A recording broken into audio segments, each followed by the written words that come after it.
Pulling out the coupe in the lot, going for 12 for a swat, busting all the bells out the box. I just hit a lick with the box, had to put the stick in the box. The whole damn field. What's up, guys? Hope everyone's having a wonderful day. In today's video, I'm going to be showing you guys a full center back session with top player Dane Rambler. Dane is only 16 years old and is already ahead of his game. In this session specifically, we're going to be working on things that Dane needs to improve on. So I think a lot of people might be able to benefit from the drills that we're going to be showing you. So we're going to be working on his weak foot, his distribution, and some heading and other aspects of his game. So I hope you guys enjoyed this video, and if you do, please don't forget to leave a like and subscribe if you haven't. So let's get started. So the first thing that we did is that we did a 5 to 10 minute jog around the field just to get warmed up. We did some dynamic stretches, and then we went into this first drill right here just to warm up that touch. You're going to set a semicircle shape with a couple cones, creating a couple gates, and all you're going to do is play a first touch pass with your partner, going around the semicircle one direction with one foot and then changing to the other foot once you come back around. So this is a great drill to work on that first touch passing, but it's also a great warm-up. And on this day, it was super hot. It was 97 degrees, and on that turf field it was probably over 100, so please bear with us. We were dying. So we did about 5 sets of 60 seconds, and then we moved on to the next drill.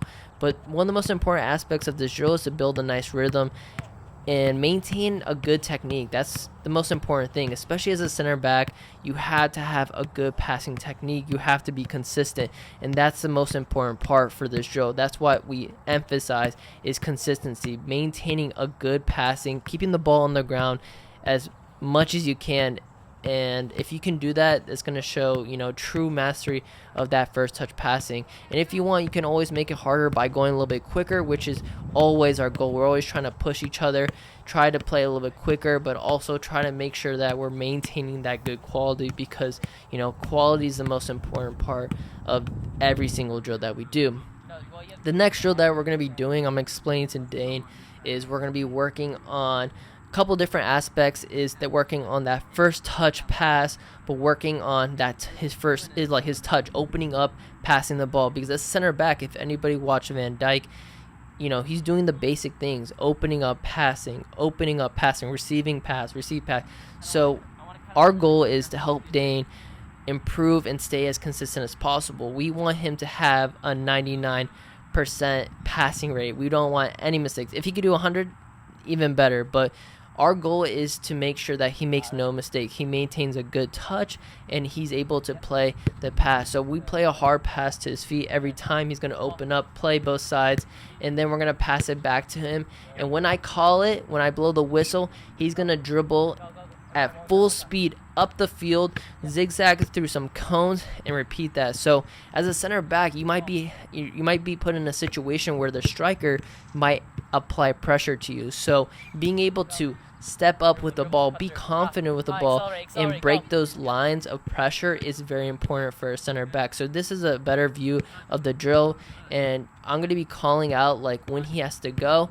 So I blow the whistle, and that's when he takes that touch, zigzags through some cones, and accelerates 5 yards. So I just want him to be confident on the ball, especially in the back, because anybody who plays the game, they know when they see a player who's not good with the ball at their feet. That's when usually strikers are really, really applying pressure hard, because they know that guy can't handle the pressure and he's not good with his feet. And that's something in this drill that we really emphasize, is that we want him to be confident with the ball at his feet. So working on just the basic, opening up, passing, and making sure that he does it as consistent as possible. The next drill that we did is we worked on his first touch pass, him opening up, him dribbling, performing a figure 8 passing, and then him performing a 1-2 with me, and then him doing the exact same thing. So this is something you could do with one other person. The other drill, you would need 2 other people. So this is just a great drill that you can do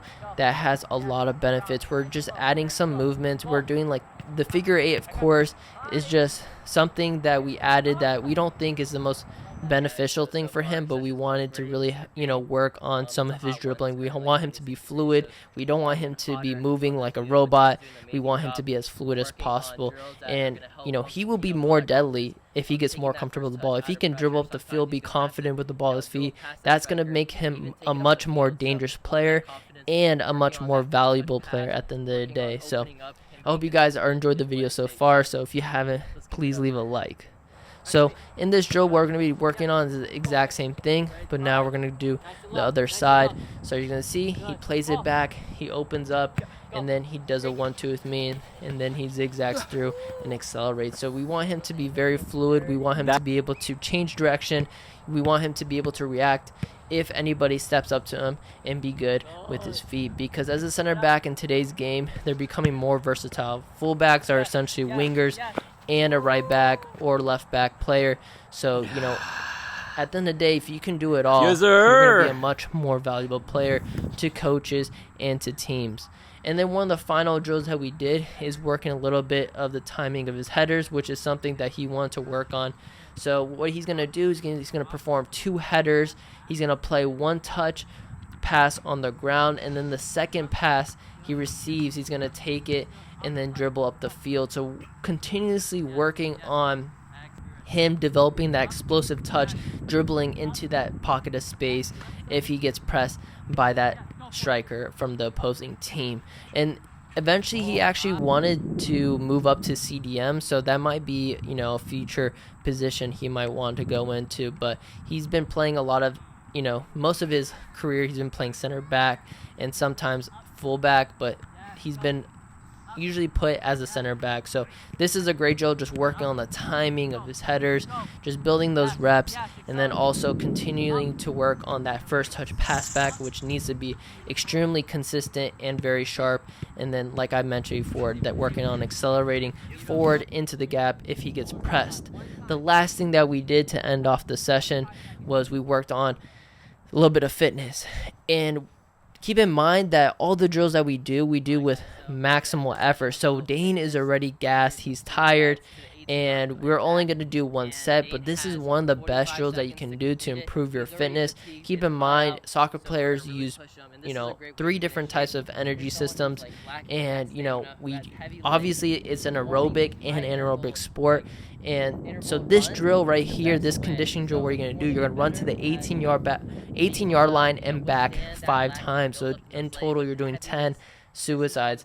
And what you're going to be focusing on is the anaerobic, because it should take you anywhere from 45 to 60 seconds to complete this, and you're performing this at a high intensity. So you're most likely going to be using most of your glycogen. Keep in mind, like, your body's going to probably stop using the oxygen to provide that energy that you need. So this is a great way to really build up that, that tolerance of lactate in your body, so lactic acid in your body. So performing these is a great way to improve your conditioning, because you're performing at a high rate of intensity, and this is just great. So every week you can obviously up the amount of sets that you do, and keep in mind you want to keep the rest period not too long, anywhere from 30 to 60 seconds. What I like to do is do a 1-to-1 ratio, so whatever the time I do to complete that, that's going to be my rest time. So if I finish it in 45 seconds, I'm going to rest for 45 seconds. I'm going to repeat that. So the first week I might do it 3 times a week, and I'll start off with 2 sets. The next week I'll do 3 sets, and then next maybe 4 or 5, and then if that gets too easy, I have to up the intensity and drop the time. So these are drills that you can do that are super beneficial, but they're going to help you at the end of the day. So I hope you guys enjoyed this video. If you do, please leave a like and subscribe if you haven't. Comment down below what else you want to see, and I'll see you guys in the next one. What's up, D?